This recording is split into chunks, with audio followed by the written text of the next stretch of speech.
প্রশাসনের ভাইরা বলার দরকার নেই। এই মাহফিলটা কয়েক মাস আগে এখানে হওয়ার কথা ছিল, আমি এসেছিলাম, 2-3 ঘন্টা বসেও ছিলাম, উঠতে দেয়নি কমিটির লোকজন। আমরা সাথে আজকে আসার সময় বলছিল, থানার যিনি দায়িত্বে ছিল অফিসার ইনচার্জের সময়, তার কাছে ইমাম সাহেব গিয়ে বলেছে যে অন্তত আধা ঘন্টা সময় দেন, আমরা কোরআনের কিছু কথা শুনে মোনাজাত করে চলে যাই। উনি এমন একটা কথা ওনারে শুনিয়েছে যে তোমার বলতেও ঘৃণা লাগছে। ওরা মুখ দিয়ে বলার কথা না, ওই লোকটার না জন্মের ঠিক নেই, তাই বলে আমরা ওই কথা বলতে পারি? ওই ইমাম সাহেবকেও যদি একটা দুটো গালি দিয়ে তাড়িয়ে দিত তাও মেনে নিতাম, ওর বউকে তুলে গালি দিয়েছে তো কি অবস্থায় ছিলাম বলেন তো আমরা। আর জালেমরা দাবি করে তো যে আমরা স্বাধীন, স্বাধীন তো ছিল জালেমরা। এদেশের মুসলমান যারা আমরা সব ছিলাম পরাধীন। যে কথাটা বললাম এটা কি মুখ দিয়ে বলার মতো কথা? আমারও রিমান্ডে মাঠের নিচে নিয়ে এই কথা জানিয়েছিল, যা বলছি যদি না বলিস তোর বউ তুলে নিয়ে আনবো, এইরকম কথা আমারও বলেছে। আমরা আরো নিকৃষ্ট কথা বলেছে, ওগুলো তো বলার মতো না। এই জন্য বলছি যে অবস্থায় ছিলাম, বিশাল একটা পাথর আল্লাহ বুকের উপর থেকে সরিয়ে দিয়েছে। উনি বলছিলেন না, ওয়ালা সাফা ইউতিকা রাব্বুকা ফাতারদা, হে নবী আপনি বহু কষ্ট পেয়েছেন, অতি শীঘ্রই আপনাকে এমন এমন কিছু দেব যাতে আপনি খুশি না হয়ে পারবেন না। আমার মনে হয় এই আয়াতটা এ বাংলাদেশের জন্য 100% কার্যকর। সত্যি আল্লাহ এমন কিছু দিয়েছে, এদেশের ইমানদার যারা, মুসলমান যারা, মানবতার পক্ষের লোক যারা, এরা এত খুশি। কিছু মানুষ আছে তারা নারাজ হয়েছে, তারা জালেম, তারা কি একটা ঘটনা পড়ছিলাম আজকে, কয়েকদিন আগেও এটা আমি শিক্ষার জন্য বলেছি, আজকে একটা নতুন ভাবে পড়লাম। এক হোস্টেলে 100 জন ছাত্র খাবার খায়, সকালবেলা প্রতিদিন তাদের খিচুড়ি দেওয়া হয়। 20 জন বলছে ঠিক আছে, যে খাবার চলছে এটা চলবে। 80 জন বলছে না, এই খাবার আমরা চাই না। কি চাও? কিছু ছাত্র তারা বলছে আমরা কলা পাউরুটি চাই, কেউ বলছে আমরা রোল চাই, কেউ বলছে আমরা সিডা চাই।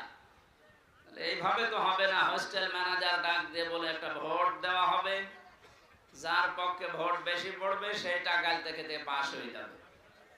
ভোট দেওয়ার পর ওই যে আগের যে 20 জন খিচুড়ি খায় ওরা তো আর পাল্টাবে না, কারণ মজা তো পেয়ে গেছে। এই 20 জন ভোট এক জায়গায় দিয়েছে। বাকি যারা রোল চায় তারা 18 জন, যারা কলা পাউরুটি চায় তারা 19 জন, যারা চিড়া মুড়ি চায় তারা এরকম 17 জন। এভাবে ভাগ ভাগ করতে করতে দেখা গেল 20 যা ছিল ওইটাই পাস হয়ে গেছে। এদিকে লোকজন কতজন বলেন না কেন? আর ওরা কয়জন? এখন কিন্তু বর্তমান ওইটা চলছে। আগস্টের 5 তারিখের পর থেকে আজকের এই 12 তারিখ, 1 মাস 7 দিনে এখনো পর্যন্ত অনেকের সভাপতির উদয় হচ্ছে না। এরা এখনো পর্যন্ত ওই সেই ছোটখাটো বিষয় নিয়ে এখনো গন্ডগোল মারামারিতে লিপ্ত আছে। এভাবে করতে থাকেন 80 জন আমরা, তারপরও কিন্তু পাস করা যাবে না। ওই 20 জনেই তাদের আগের ওইটাই পাস করে ফেলবে। আমি কি বোঝাতে চাই বুঝেছেন নাকি আন্দাজে? যাতে মাথা হলে ওরা তাহলে ঠিক আছে। এই জন্য আমাদের এই দেশে এখন যে দুর্বিসন্ধি চলছে, বিশেষ করে দাদা বাবুরা কিন্তু চেষ্টা চালাচ্ছে আমরা যেন 80 জন এক জায়গায় হতে না পারি। জেলখানায় আমি 3টা বছর মাওলানা মামুনুল হক আমার পাশে ছিল, মাঝে মাঝে আমারে বলতো হামজা, বাইরে থাকতে কি ভাবতাম, আমার ভেতরে এসে কি শুরু হইল। আমরা কি মনে করতাম, আমার বাস্তবতা আসলে কোথায়। আমরা মারামারি করেছি টুপি নিয়ে, কয় কলে টুপি মাথায় দেবো আমি এই নিয়ে, হাত বাঁধবো না হাত ছেড়ে দেবো, মোনাজাত করবো না মোনাজাত হাত ছেড়ে দেবো, এই নিয়ে গন্ডগোল করি আমরা। আর এখন দেখছি ওরা কোথায় পৌঁছিয়েছে, ওরা সংখ্যায় বেশি না, 20 জন, কিন্তু আমরা 80 জন হওয়ার পরেও পালিয়ে পালিয়ে বেড়াই, মার খায়। জেলের ভেতরে শুধু আটক করে রাখে না, সবচাইতে বেশি কষ্ট দিয়েছে এই জালেমেরা আলেমদেরকে। কত মার্ডার মামলার আসামি দেখতাম রাজার হালে ভেতরে খাচ্ছে, ঘুরছে, মাস্তানিও করছে।